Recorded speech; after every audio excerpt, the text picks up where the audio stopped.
We're going to talk about PR. We're going to talk about getting on stage and getting on the circuit. And the person that's going to deliver it to us is a member of our affiliate services team. She is known as the stage mom at Christie's International Real Estate, has years of experience in working with each one of us and many others across tech, across blockchain and crypto, and other industries in terms of making sure that people get to where they need to be and in front of who they need to be in front of. Help me welcome to the stage LisaFettner.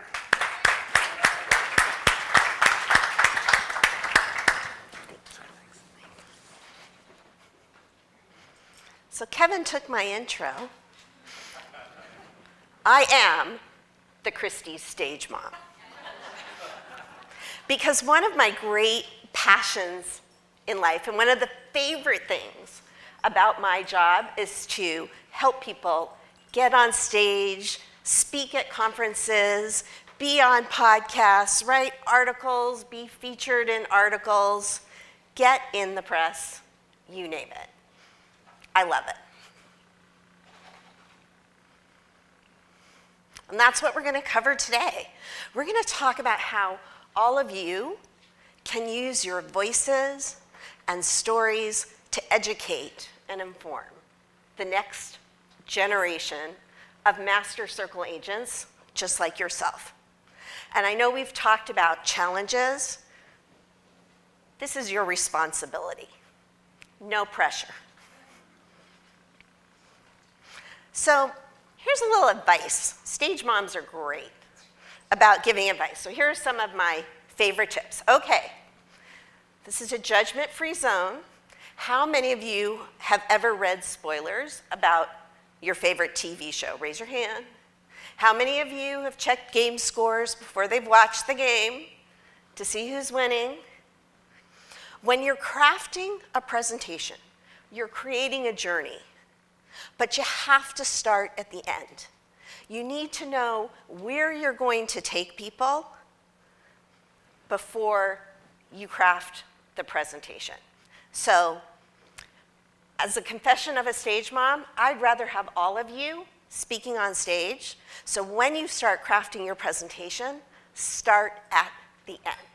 I was working with an agent at AKG. The stories and the end goals can be about you. They don't necessarily need to be about what you want people to take away. This agent at AKG had a property it was lingering on the market. We all know those properties that linger a little too long. He also had a goal that he wanted to get published in more industry publications. He loves to write. And he knew if he could sell that property, which was owned by a developer, that he could get more business from her. So we got creative. He happens to use his Rhodesian Ridgebacks, Chloe and Suggs, in all of his listing photos to help make them stand out from the competition. So we came up with the idea to write an article about using pets to help sell your property. And he happened to just have a great property that featured Chloe and Suggs that he could talk about and use as examples in his article.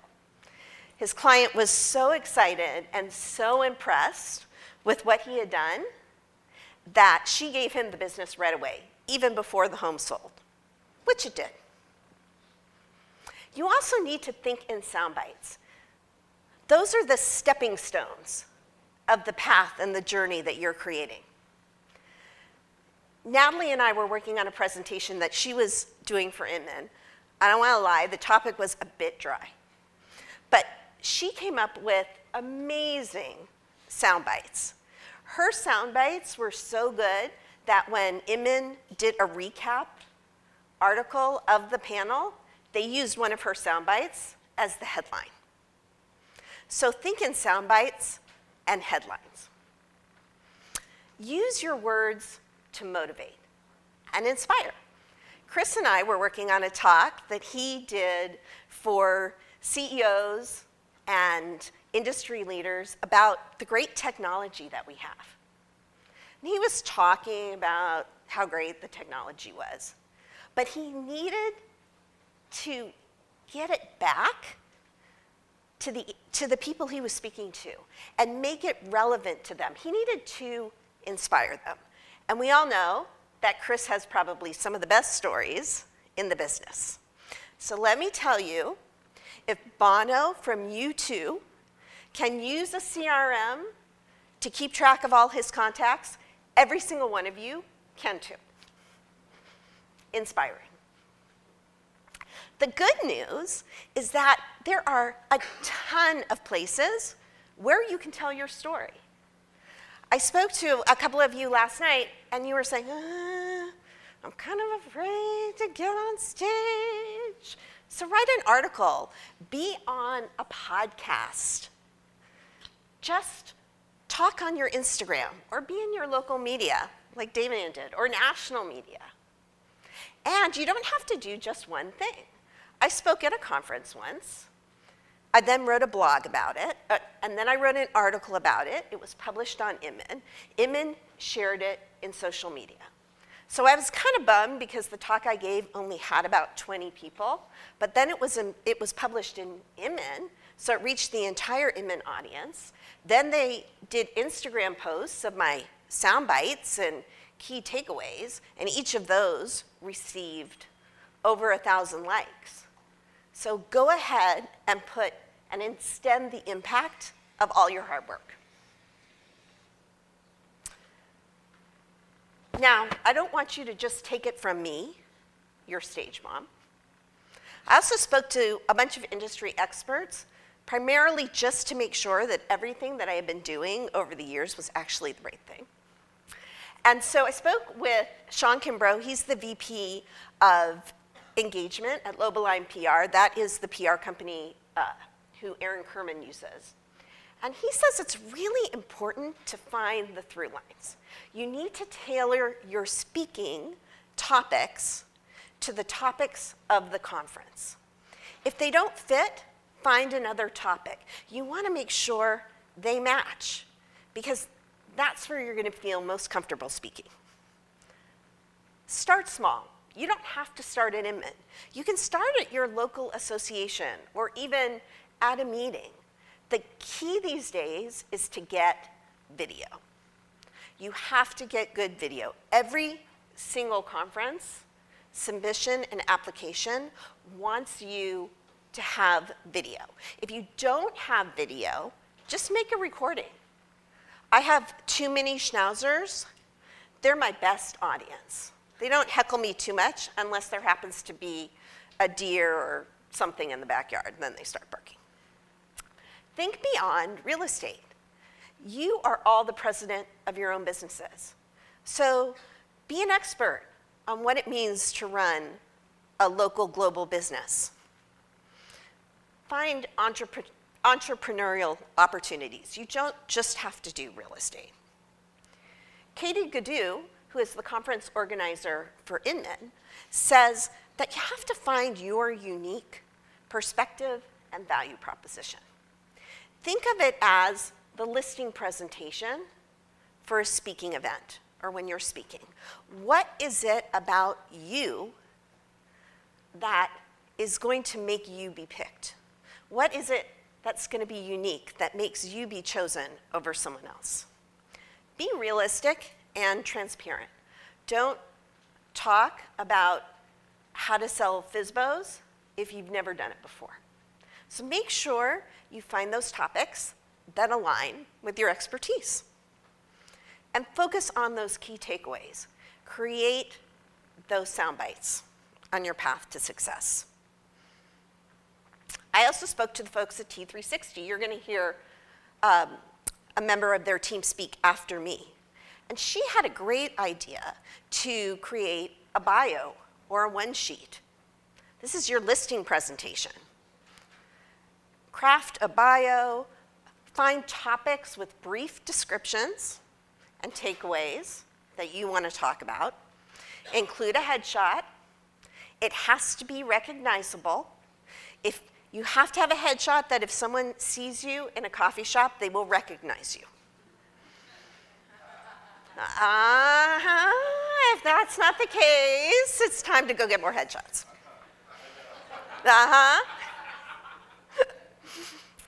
Include testimonials. And again, she reiterated how important it was to have good video. So there's a few final thoughts before I bring up one expert who I want to talk to. Be proactive and follow the rules. This is the part where you're thinking like a buyer's agent. You want to make sure you consider what that conference organizer is thinking about, or what that magazine or website or industry publication wants to get from you to make a decision. You would never submit an offer letter without understanding what the seller wants. You have to do the same thing with your topics. It's better to be authentic than perfect. No one, except for Kevin, is ever perfect when they speak. Stage fright is real, but you can get over it. You just have to step on the path and go for it. Now, one person who has recently gone for it is one of your fellow Master Circle agents. And I thought it would be great for her to come up on stage and talk about her journey and how she started speaking, why she started speaking, and some of the unexpected benefits she got from it. So Lindsay, will you please come up and join me?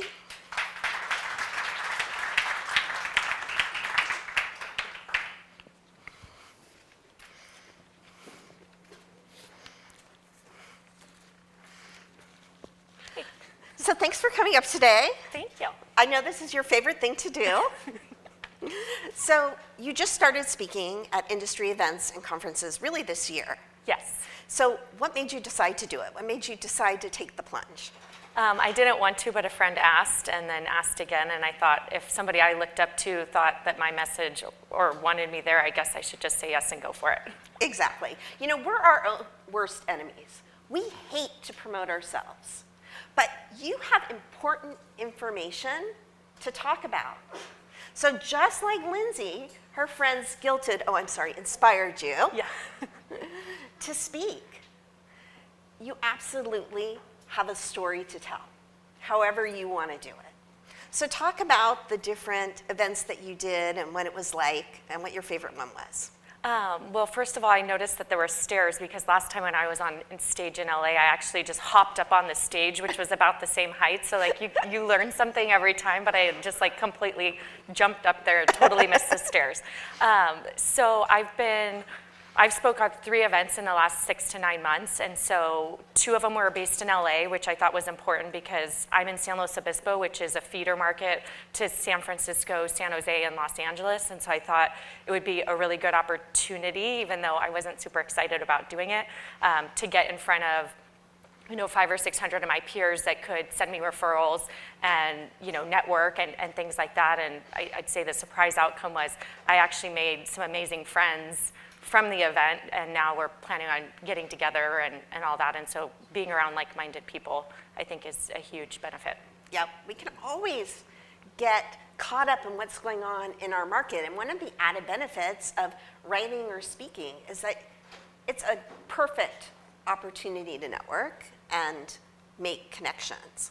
One of the things that we talked about that I really loved is that I think what finally you said pushed you over the edge was that you went to lots of conferences and everybody does real estate so differently.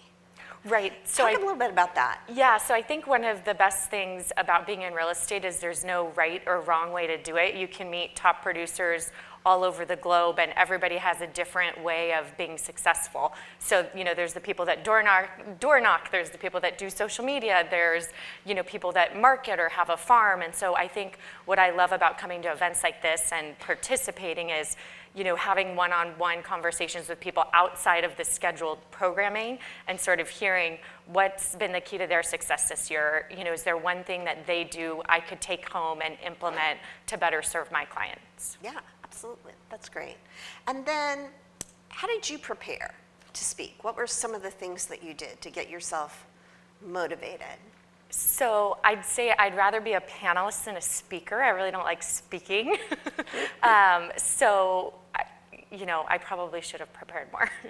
But, I was, the first time I'd say it didn't go well. The person interviewing me, we didn't have any conversation. I had never met them before going on stage in the event. And I think the outcome wasn't as impactful as it could have been. And so the second time, I actually had a Zoom call with the person.